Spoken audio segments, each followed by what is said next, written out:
ICC Council tinawag na gaslighting ang pahayag ni Vice President Sara Duterte hinggil sa ICC. Ang buong detalye sa report ni RH9 Tina Nolasco. Tina? Wina, maituturing umanong gaslighting ang naging pahayag ni Vice President Sara Duterte kung saan tinawag nitong tuta ang International Criminal Court o ICC ng administrasyon ni Pangulong Bongbong Marcos at ni dating Senador Antonio Trillanes IV.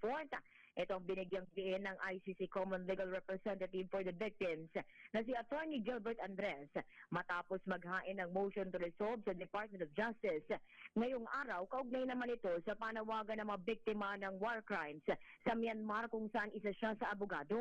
Ayon kay Andres, hindi umano nakikialam sa politika ang Pilipinas o ng Pilipinas ang ICC, kundi nakatuon lamang sa paghahanap ng hustisya, katotohanan at pananagutan kaugnay ng investigasyon sa gera kontra droga. Pagpapakita din anya ang nasabing pahayag ng pangalawang Pangulo ng kawalan nito ng paggalang sa mga institusyong nagsusulong ng pananagutan. Pakinggan natin si Attorney Andres. What VP Sara is doing is big time na gaslighting of the ICC, and it shows that she does not respect institutions of accountability such as the ICC. Samantala, Lakay, Wina, kaugnay ng inyong binabanggit sa akusasyon naman kay DOH Secretary Pujalte, naglabas ngayon ng pahayag ang Department of Health at mariing itinatanggi ni Secretary Brix Pujalte ang paratang na kumakalat mula sa isang liham ukol sa umano'y pamamalagi ng kalihim sa mga kasino para magsugal. Paglilinaw ni Secretary Pujalte noong July 20, naimbitahan siya para dumalo sa isang opisyal na pagpupulong kasama ang mga opisyal ng Masbate at Sorsogon sa isang hotel. Tanging ang pagbibigay lamang umano ng tulong sa mga pampublikong ospital sa rehiyon ang pinag-usapan sa naturang pagtitipon.